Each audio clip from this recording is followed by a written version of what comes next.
Hello, and welcome back to The Myth Within. I'm Dr. Tom, and I'm very grateful that you decided to join me here today. Today, we're going to go through a continuation of our exploration of the Brothers Grimm story, Old Sultan.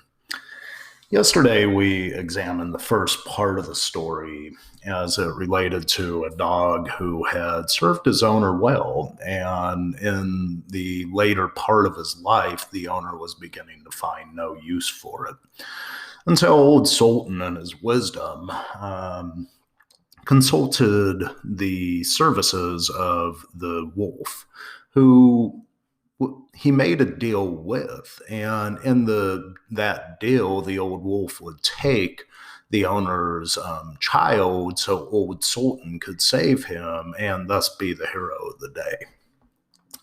Today, we're going to continue the exploration of the beginning part of this story, because when we take a look at fairy tales, there is an aspect that really speaks to every developmental stage we undertake. And so when we look at the plan that's being developed, the plan shows that the wolf, this ideal that we spoke of yesterday of the shadow, is going to come in and take the child. Now, this is scary stuff because as a parent, I know the real dangers that lurk around the corner. Children could be abducted, and we need to teach our children these valuable lessons. And it's stories such as this that really primes the psyche of the child to look out for danger. As soon as a child begins to walk, we as parents have to be cognizant of where they're walking to, because children have absolutely no censor. They don't know what is dangerous versus not. And so as they begin to find that newfound freedom of mobility, they quickly begin running to the street. And if they aren't afraid of a four-wheel object moving at them at 35 miles per hour, the consequences could be real and fast. So fairy stories begin to prime the psyche for this. And in this fairy story, we're told that the shadow is going to steal the child.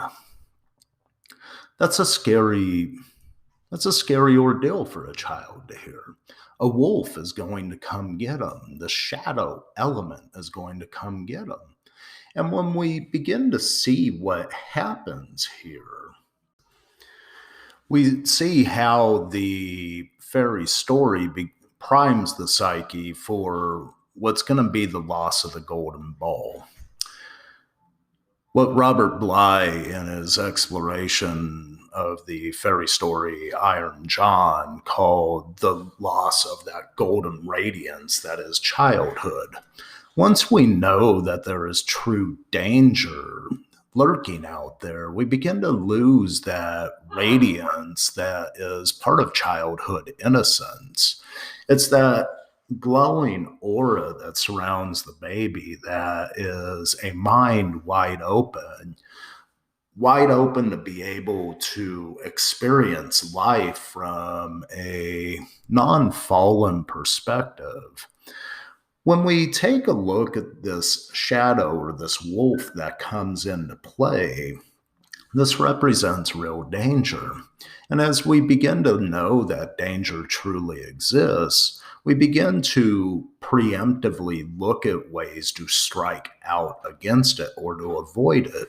Now, this fear, the element of fear is present here because we have to learn how to take care of ourselves. And part of that developmental journey really is in identifying the things that could or could not cause harm, could or could not be dangerous.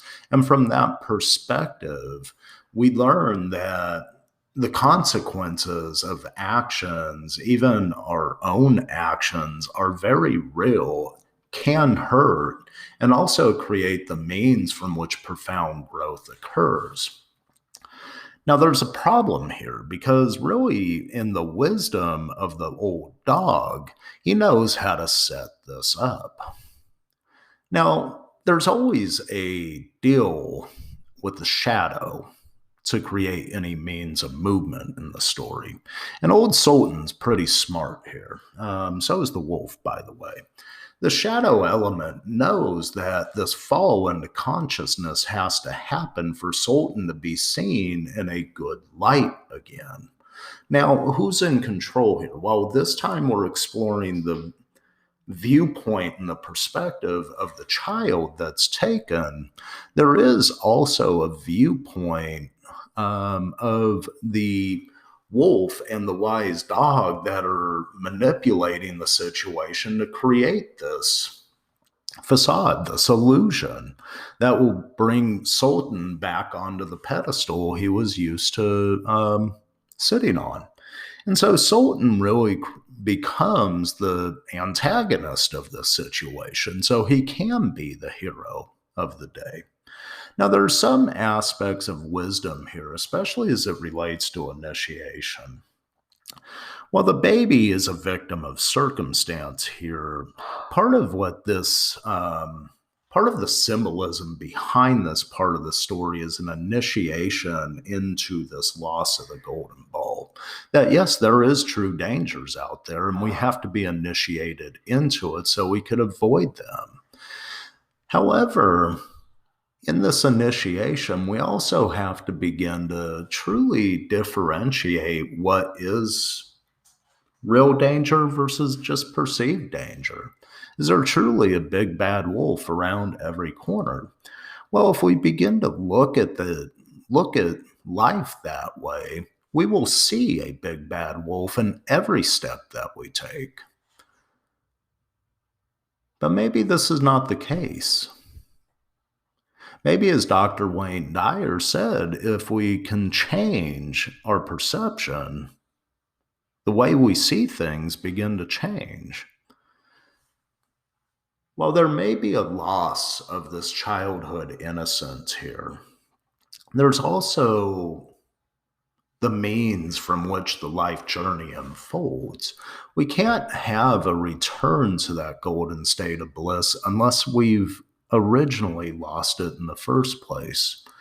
And this is some elements of what stood out to me this morning as I was working this beautiful fairy tale about a dog who is meeting his advanced years and doesn't find himself of use, but is creating the means by which he can find himself of use.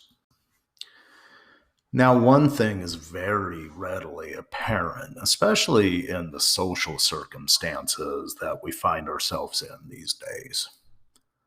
We need wisdom to create the means from which we begin to look at things from a perspective that has some viability and longevity to it. Not everything has to be viewed from childhood eyes. In fact, that's one of the main problems that really socially exists around us. There's such an adolescent way of viewing things that it really begins to delimit the psyche into what is perceived versus what is real. Are all dangers real? No, some of them can be perceived. And as old Sultan shows us, there is some light to be found within the wisdom present, even if it's coming from the toothless dog that no longer scares the thieves of the forest. I want to thank you for joining me here today.